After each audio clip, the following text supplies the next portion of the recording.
विधानसभा चुनाव में राजनीतिक पार्टियां लगातार सेंधमारी की कोशिश में लगी है। पहले बसपा में सेंधमारी कांग्रेस और बीजेपी ने करी। 9 विधानसभा सीटों पर जिस तरह बसपा की ओर से उम्मीदवारों को मैदान में उतारा गया था, कांग्रेस ने 6 पर सेंधमारी करी तो बीजेपी ने 3 पर सेंधमारी करी। अब हवा महल विधानसभा क्षेत्र की अगर बात करें, जो कि कांग्रेस का गढ़ माना जा रहा था, यहां पर त्रिकोणीय मुकाबला देखने को मिल रहा था। यूं कहें कि आम आदमी पार्टी की ओर से पप्पू कुरैशी को मैदान में उतारा गया था। पप्पू कुरैशी ने कांग्रेस से बगावत करते हुए आम आदमी पार्टी का दामन थाम लिया था, तो कहीं ना कहीं कांग्रेस को नुकसान यहां पर हवा महल सीट से देखने को मिल रहा था। हालांकि कांग्रेस की ओर से हिंदुत्व का कार्ड खेलते हुए आर तिवारी को मैदान में उतारा गया था, वहीं बीजेपी की ओर से बाल मुकुंदाचार्य को मैदान में उतारा गया था। हवा महल वोटर्स की अगर बात करें, 2 लाख से अधिक यहां पर वोटर्स हैं, लेकिन मुस्लिम समुदाय की संख्या यहां पर हवा महल विधानसभा क्षेत्र में ज्यादा है। ऐसे में पप्पू कुरैशी कहीं ना कहीं कांग्रेस का खेल बिगाड़ते हुए नजर आ रहे थे। हालांकि कल देर रात को मुख्यमंत्री अशोक गहलोत पप्पू कुरैशी के ऑफिस पहुंचते हैं और मान मनवार का दौर शुरू हो जाता है।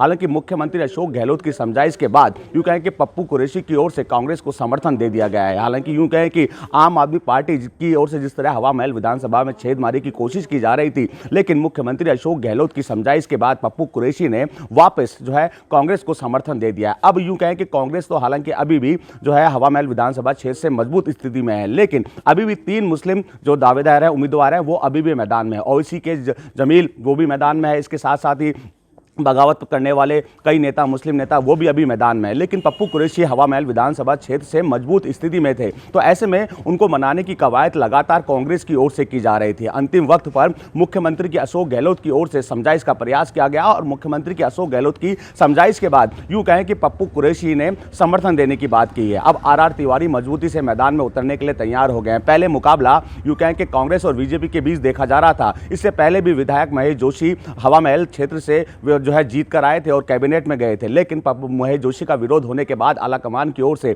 महेश जोशी का टिकट काटा गया। टिकट काटने के बाद आर तिवारी पर विश्वास जताया गया था, लेकिन आर तिवारी को टिकट मिलने के साथ ही पप्पू कुरैशी पुरजोर तरीके से मैदान में उतर गए थे और आम आदमी पार्टी का दामन थाम लिया था। लगातार घर घर जाकर संवाद भी किया जा रहा था, जनता का मन टटोलने की कोशिश भी की जा रही थी, रैलियां भी निकाली जा रही थी और जिस तरह पप्पू कुरैशी की जो है रैलियों में भीड़ दिख रही थी, इससे आंकलन लगा लिया था कि कांग्रेस ने अगर पप्पू कुरैशी मैदान में पुरजोर तरीके से उतरते हैं तो कहीं ना कहीं मुस्लिम वोटर्स जो है पप्पू कुरैशी के समर्थन में वोट करेंगे। स्थिति को भांपते हुए मुख्यमंत्री अशोक गहलोत देर रात को पप्पू कुरैशी के ऑफिस पहुंचते हैं। समझाइश का दौर चलता है। आर तिवारी जो कि कांग्रेस के उम्मीदवार हैं, वो भी उनके साथ पहुंचते हैं। जो कांग्रेस के पदाधिकारी हैं, वो भी वहां पहुंचते हैं। लगातार मान मनवार का दौर चलता है और कहीं ना कहीं मुख्यमंत्री अशोक गहलोत को सफलता मिलती है। अब पप्पू कुरैशी ने कांग्रेस को समर्थन कर दिया है, तो निश्चित तौर पर यूं कहें कि कांग्रेस अब मजबूत स्थिति में आ गई है। हालांकि हिंदुत्व का कार्ड तो बीजेपी की ओर से भी खेला गया था, लेकिन पप्पू कुरैशी ने जिस तरह कांग्रेस को समर्थन दिया है, निश्चित तौर पर अब कांग्रेस यहां पर हवा महल विधानसभा क्षेत्र से मजबूत स्थिति में दिख रही है। वसंत पांडे, TV9 जयपुर।